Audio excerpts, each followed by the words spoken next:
కనికరములు కలిగిన మా గొప్ప దేవ, మీ పరిశుద్ధ నామంలో మరొక పునరుత్థాన దినములో మేమందరం కూడా సంఘముగా మీ రక్తము చేత విమోచించబడిన నీ ప్రజలముగా మీ సన్నిధిలో చేరి మిమ్మల్ని స్తుతించుటకు ఆరాధించుటకు మాకు కలుగచేసిన ఈ శ్రేష్టమైన సహవాసం మీ సన్నిధి ఆలయ ప్రాంగణం కొరకు వందనములు చెల్లిస్తూ దేవా, కొద్ది నిమిషములు మేము కలిసి మీ వాక్యమును ధ్యానించుటగా ప్రియ పరిశుద్ధాత్మ దేవ, మా ప్రతి హృదయమును కూడా మీరు దర్శించి ప్రియ పరిశుద్ధాత్మ దేవ, విరివిగా మీ సంచారము మా మధ్య నిలుపు, ప్రతి హృదయం మీ వాక్యము చేత తడవబడటకు దర్శించబడటకు సహాయం చేయండి.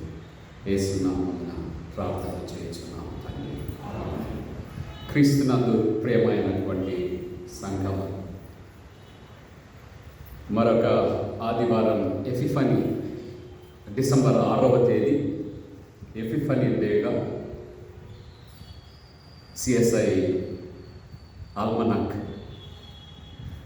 మన కొరకు నిలిపారు. ఎపిఫనీ అనగా క్రీస్తు ప్రభుల వారు సమస్త మానవాళికి ప్రత్యక్షమైన దినం. క్రీస్తు ప్రభుల వారు సమస్త జనులకు తనను తాను ప్రత్యక్షపరుచుకున్న దినమును ఎపిఫనీగా ఆది క్రైస్తవ సంఘం ఆచరించుట ఆనవాయితీ. తరువాత first Sunday after the Epiphany ఈ దినం మనం కలిగి ఉంటున్నాం. ఈ దినం కొరకు ఏర్పాటు చేయబడినటువంటి అంశము మీ పిలుపునకు తగినట్టుగా జీవించుడి. మీ పిలుపునకు తగినట్టుగా జీవించుడి. Live worthy for your calling. Live worthy for your calling. మనమందరం కూడా ఒక్కొక్క పిలుపు నేపథ్యం కలిగినటువంటి వారమని దేవుని వాక్యం చెబుతుంది. ఆ పిలుపు సంపూర్ణ సేవ మాత్రమే కాదు. ఆ పిలుపు మీరిప్పుడు మీ జీవితంలో చేయుచున్న ప్రతి వృత్తి is God's call in your life. అది దేవుని పిలుపు నా జీవితంలో అన్న దానిని మనము తప్పక గ్రహించుట, గుర్తించుట అవసరం. జమ్మలమడుగులో నేను ఒక ఇంటికి ప్రార్థన చేయడానికి వెళ్తే ఆ కుటుంబ యజమానురాలు చెబుతా ఉన్నది, బాబు గారు, నాకు 5 సంతానం, పిల్లలు 5 మందిని పెంచి పెద్ద చేసి వివాహాలు చేసి వాళ్ళ పిల్లలను మరలా పెంచి, ఇదిగో ఇక్కడ now I find free time, స్వేచ్ఛా సమయం నాకు ఇప్పుడు దొరుకుతూ ఉంది. ఈ స్వేచ్ఛా సమయంలో ప్రార్థన, పరిచర్య, సంఘంలో జరుగుతున్న వివిధ కార్యాలలో పాలుపంపులు పొందుట కొరకు నాకు సమయం దొరికింది. కానీ వయసు పైబడింది. ఈ సమయం దొరికేలోపుగానే నేను 58 సంవత్సరాలు 60 సంవత్సరాల దగ్గరికి వచ్చాను.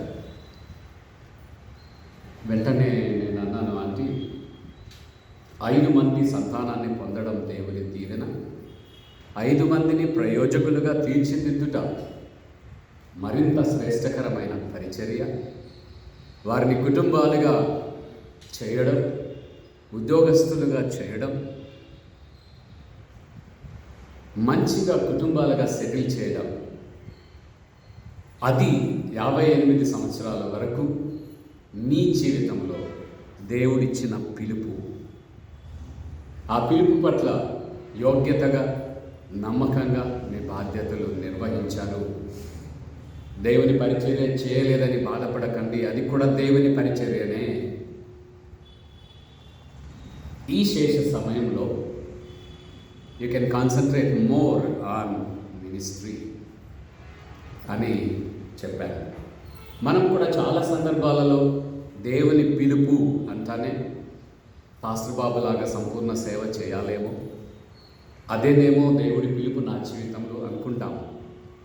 కాదు, మీరు దేవుని ప్రజలుగా మీకు ఇవ్వబడినటువంటి చదువు, మీకు ఇవ్వబడినటువంటి బాధ్యతలు, ప్రభుత్వ ఉద్యోగం కావచ్చు, ప్రైవేట్ ఉద్యోగం కావచ్చు, lab technician, painter, what ever maybe, doctor, engineer,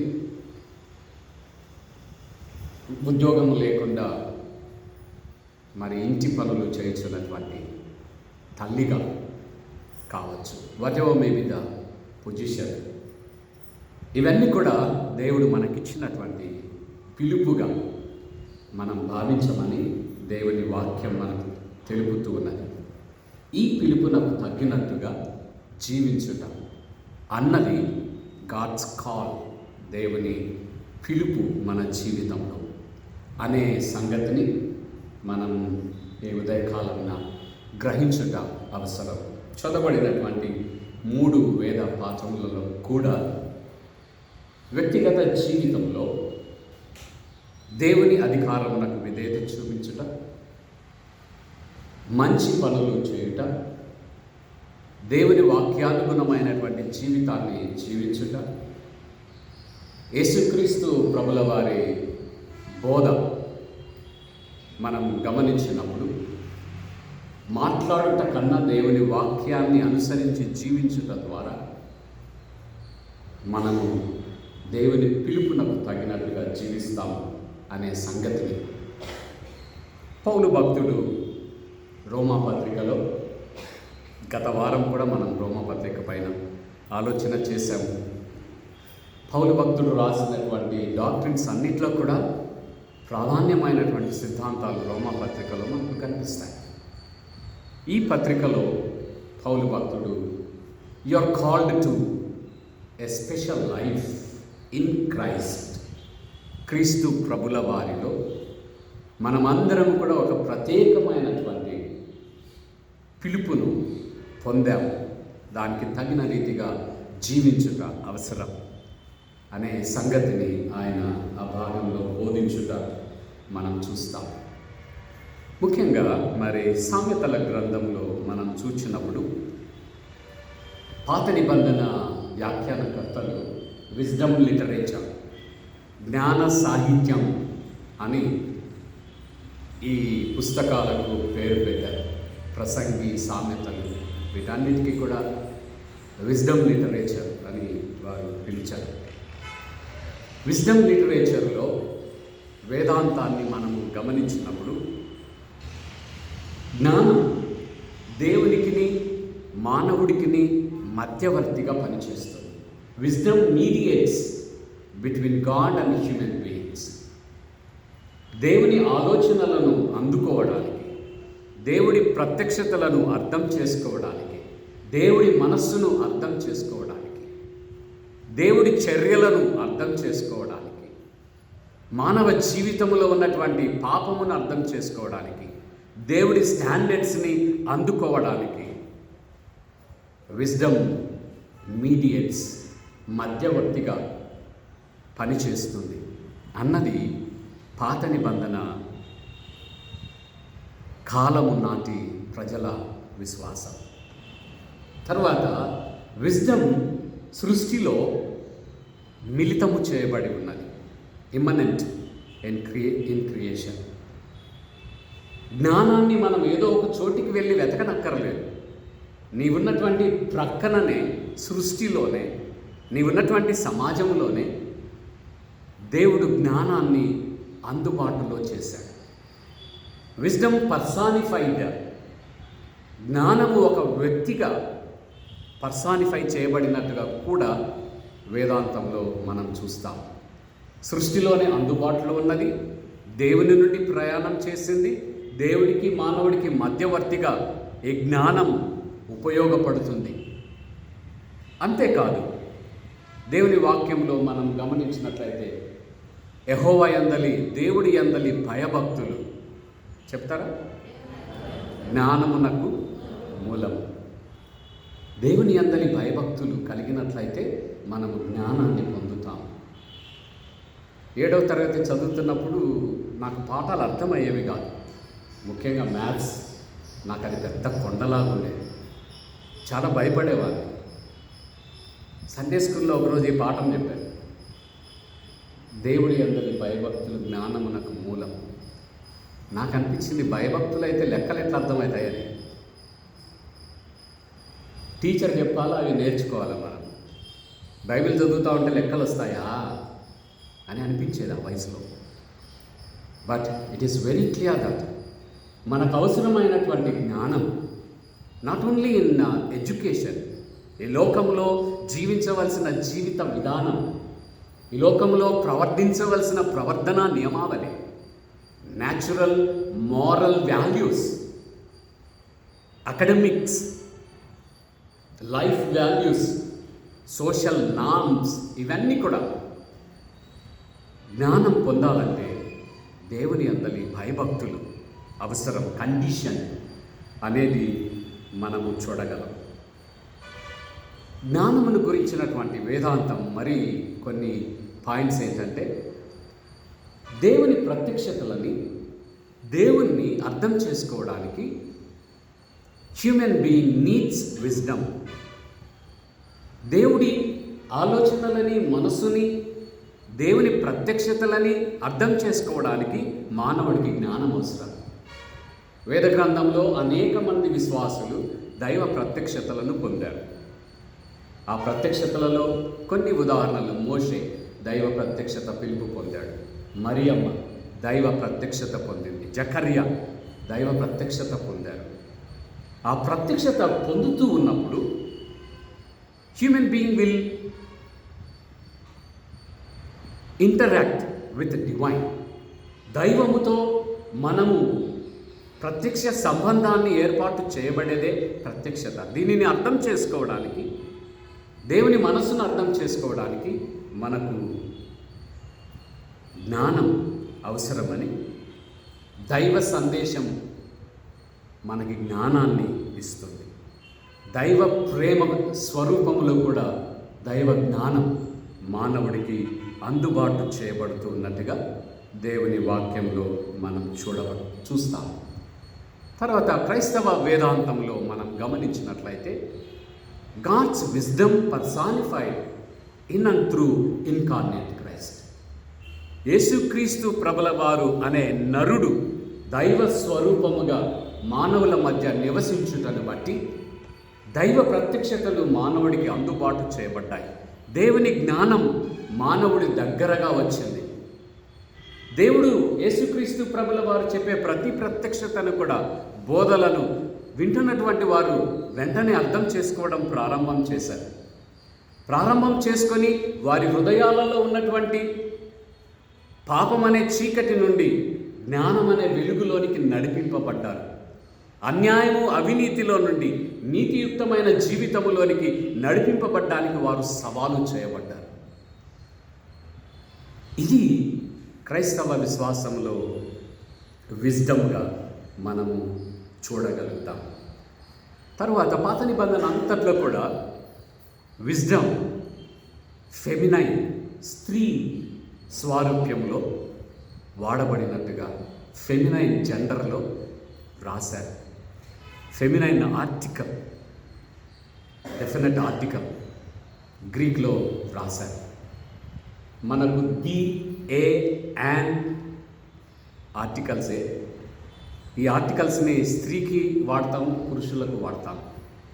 గ్రీకులో అలా కాదు. పురుషులకు వాడే ఆర్టికల్ డిఫరెంట్గా ఉంటుంది, స్త్రీలకు వాడే ఆర్టికల్ డిఫరెంట్గా ఉంటుంది. విజ్డమ్కి వారు వాడినటువంటి ఆర్టికల్ ఫెమినైన్ ఆర్టికల్. స్త్రీ మూర్తిమంతత్వాన్ని దైవ జ్ఞాన ప్రత్యక్షతగా పాత నిబంధన వ్యాఖ్యానకర్తలు లేకుంటే బైబిల్ను రచించినటువంటి వారు రాసినట్టుగా మనం చూస్తాం. తర్వాత జ్ఞానమును గురించిన వేదాంతం ఏం చెప్తారంటే, జ్ఞానం అందుబాటులో ఉన్నది, దానిని శ్రద్ధతో వెతకండి. బంగారును వెతికినట్టుగా వెతకండి, ఆహారాన్ని వెతికినట్టుగా వెతకండి. You need to seek for the wisdom with dedication, with devotion. దేవుడు అందుబాటు చేసినటువంటి తన మనస్సుని, దేవుని స్వరూపంలో ఉన్నటువంటి జ్ఞానాన్ని మానవుడు అర్థం చేసుకోవడానికి శ్రద్ధతో దానిని వెతకవలసి ఉన్నది. ఏదైనా మనం ఒక పనిని మన ఎదుట పెట్టుకొని సాధించాలని ఆశపడుతూ ఉన్నప్పుడు అది సాధించడానికి మనము కొన్ని పనులు చేయవలసి ఉంటుంది. కొంత డెడికేషన్ అవసరం, కొంత డివోషన్ అవసరం, కొంత శ్రమ అవసరం. అలాగుననే జ్ఞానము కూడా సృష్టిలో దేవుడిలో అందుబాటులో ఉన్నది. దైవ ప్రత్యక్షతల ద్వారా దేవుడు ఆ జ్ఞానాన్ని మానవుడికి అందుబాటు చేశాడు. అందుబాటు చేయడం ద్వారా మానవుడు కొద్ది శ్రమతో ఆ జ్ఞానాన్ని పొంది తన జీవిత స్టాండర్డ్ని పెంచుకునే అవకాశం మనందరి అందుబాటులో ఉన్నది. Wisdom is made available in the creation, mediated through incarnate Christ.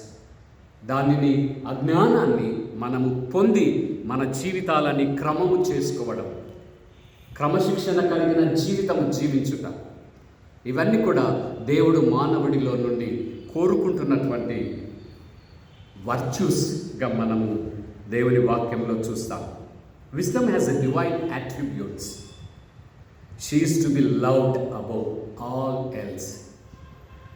జ్ఞానము మానవుడికి అందుబాటులో దేవుడు ఉంచాడు. ఆ జ్ఞానాన్ని మనం అందరం కూడా ప్రేమించమని దేవుడు కోరుతూ ఉన్నాడు. జ్ఞానాన్ని మనం ప్రేమించినట్లయితే మానవ జీవితంలో జ్ఞానయుక్త ప్రవర్తన వస్తుంది. చెడు మంచిని గురించిన చక్కటి అవగాహనను మనం ఏర్పాటు చేసుకోగలుగుతాం. చెడును గురించిన అవగాహన మనం కలుగ చేసుకున్నప్పుడు చెడును విడిచిపెట్టడానికి ప్రయత్నం చేస్తాం. అక్కడ ఈరోజు కొరకు చదవబడినటువంటి వేద పాఠంలో మనము గమనించినప్పుడు 19వ అధ్యాయంలో 20వ అధ్యాయం ద్రాక్షారసమును గురించి, మూర్ఖత్వము గురించి, సోమరితనము గురించి, యథార్థవంతుడు నీతిమంతుడు గురించి సొలొమోను జ్ఞాని ఈ సంగతులన్నిటినీ కూడా మానవులకు వివరిస్తూ ఉన్నట్టుగా మనం చూస్తాం.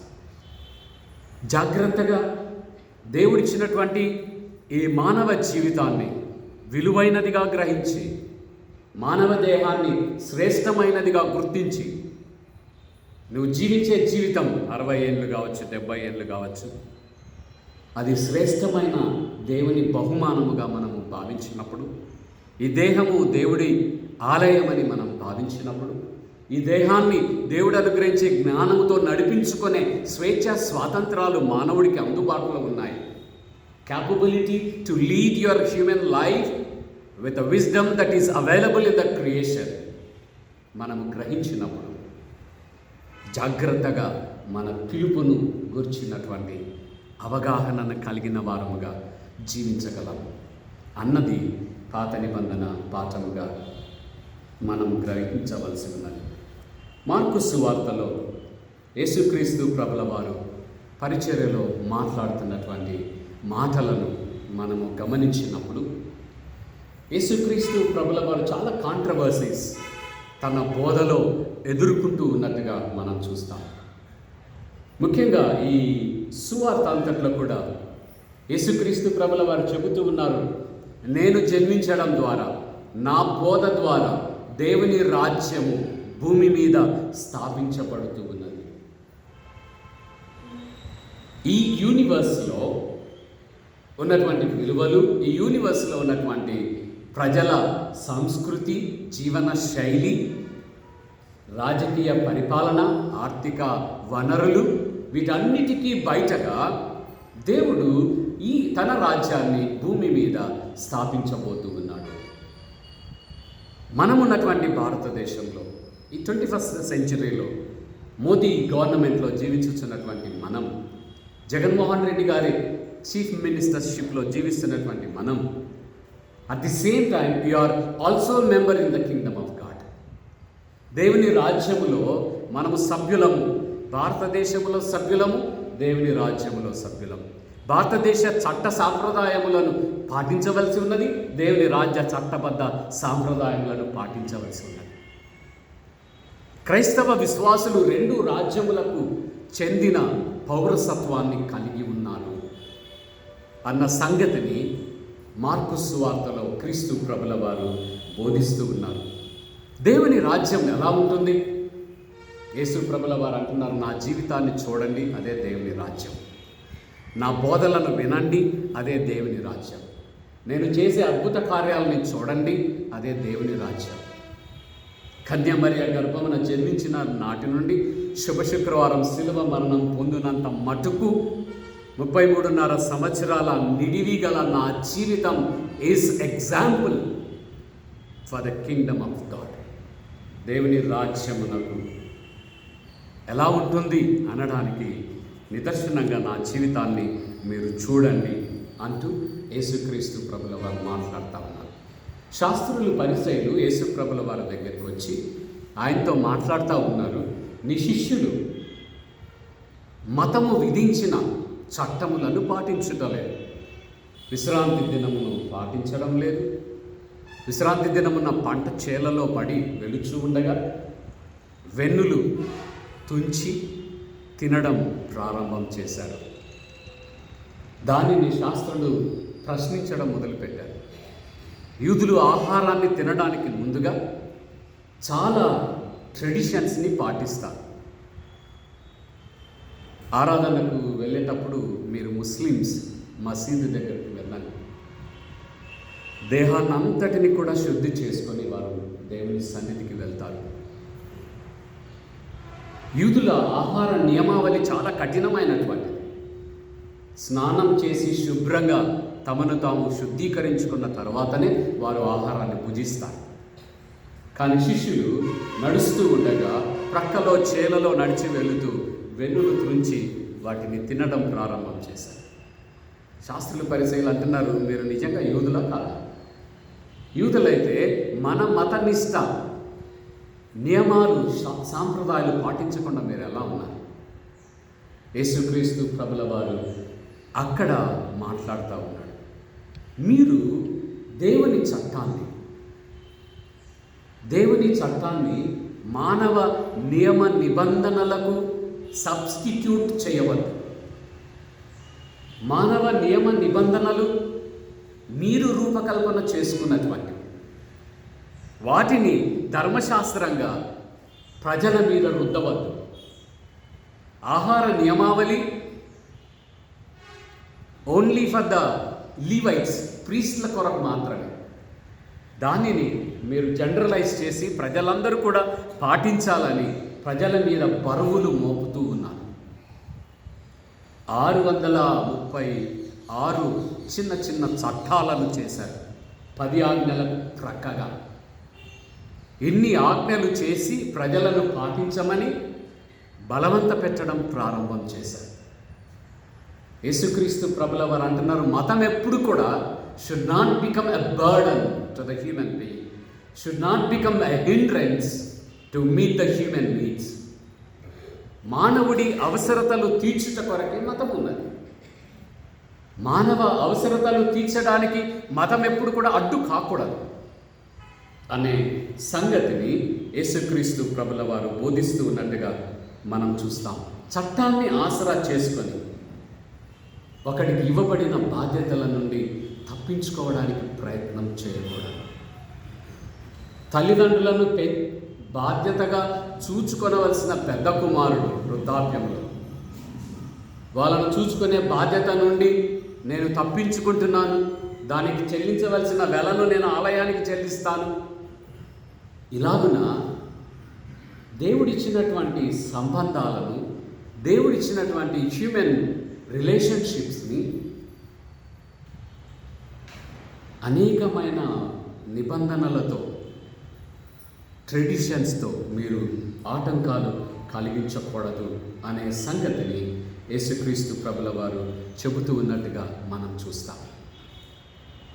అంతేకాకుండా యేసుక్రీస్తు ప్రభుల వారు రిచువల్ ప్యూరిటీ గురించి మాట్లాడుతూ ఉన్నాడు. Ritual washing, food loss, Qurbaan, ఈ 3 ప్రాముఖ్యమైనటువంటి అంశాలని యేసు ప్రభుల వారు మాట్లాడుతూ ఉన్నాడు. రిచువల్ వాషింగ్ మత సాంప్రదాయబద్ధమైనటువంటి శుద్ధీకరణ, ఆహార నియమములు, కుర్బాన్ దేవునికి ప్రతిష్ఠితం.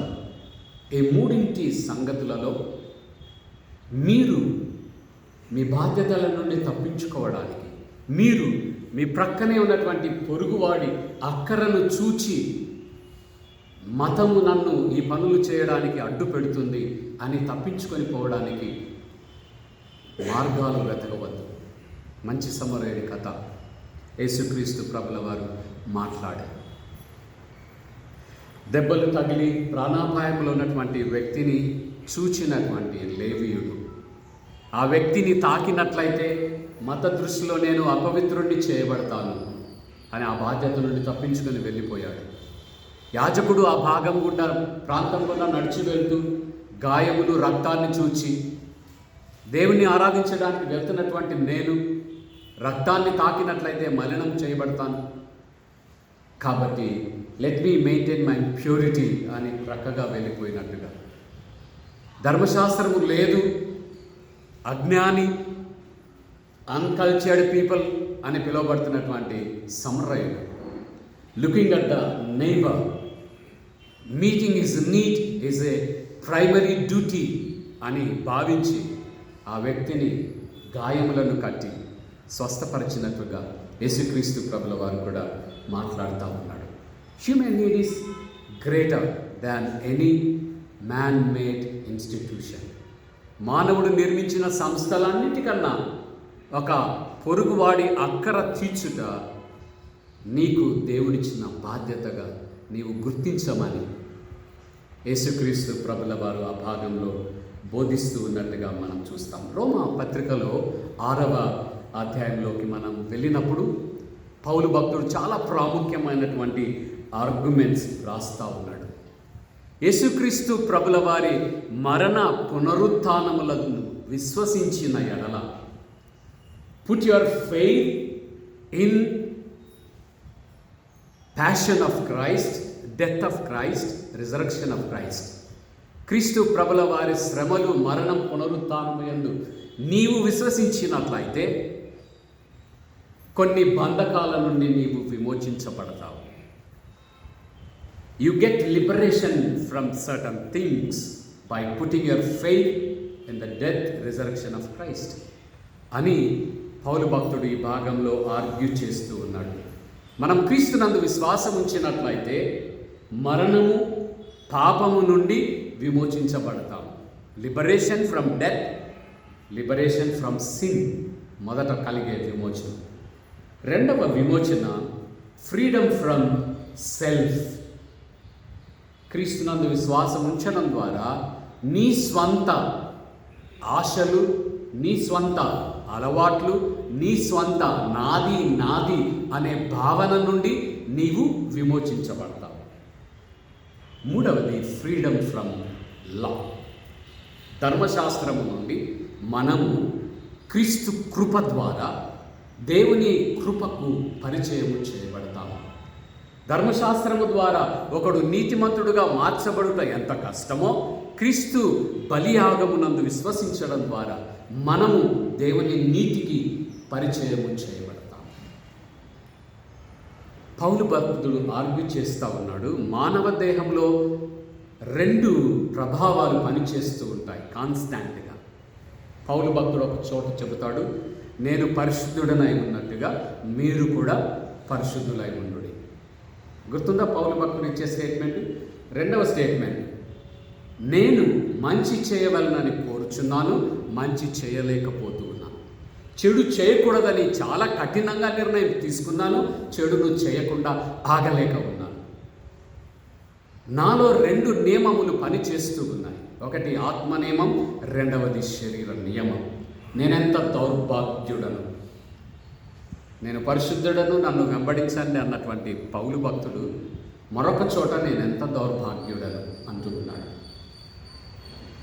పౌలు భక్తుడు వివరిస్తూ ఉన్నాడు, మానవ జీవితం ఈ లోకంలో 2 ప్రభావాలు కాన్స్టాంట్గా మన మీద పనిచేస్తూ ఉంటాయి.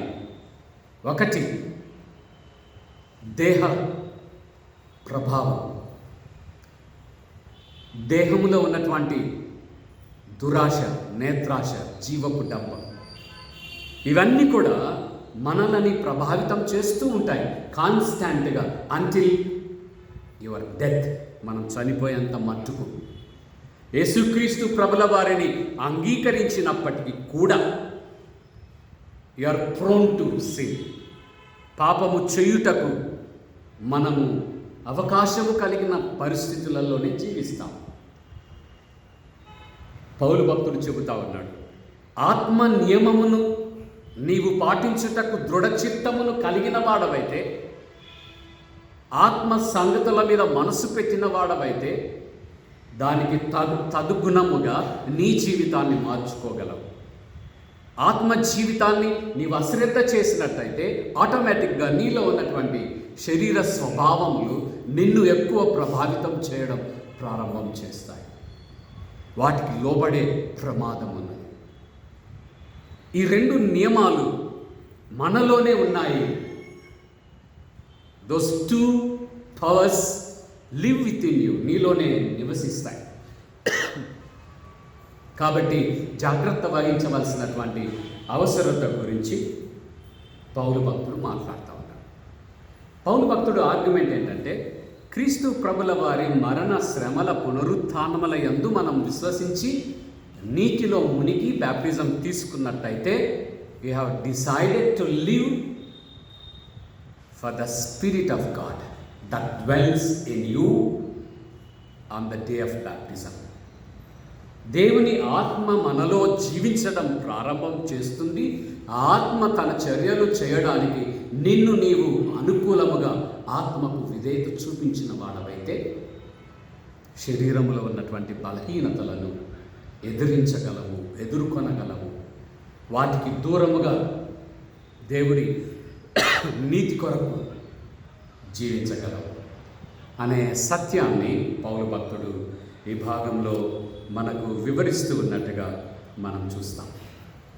దేవుని ప్రేమైనటువంటి వారలారా, దేవుడు మన జీవితాలలో ఇచ్చినటువంటి పిలుపు, that is maybe a student you are, that is maybe a mother as you are, తల్లి కావచ్చు, విద్యార్థి కావచ్చు, ఉద్యోగాలు చేస్తున్నటువంటి వారు కావచ్చు, రిటైర్ అయినటువంటి వారు కావచ్చు, సంఘ పరిచర్యలో ఉన్నటువంటి నేను కావచ్చు, పరిచర్య చేయడానికి పిలువబడిన 10 మంది పాస్టరేట్ కమిటీ వారు కావచ్చు.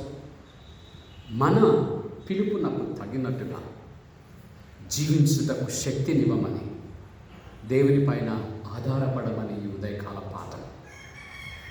మన స్వంత శక్తి పైన ఆధారపడక దేవుని ఆత్మ పైన మనము ఆధారపడి మన పిలుపునకు తగిన రీతిగా మన బాధ్యతలు నిర్వహించుటకు శ్రద్ధతో పూనుకొనమని దేవుని వాక్యం ఈ ఉదయకాలంలో మనలను పిలుస్తూ ఉన్నది. దేవుని వాక్యమును మనం విని దీవించుకుంటాం.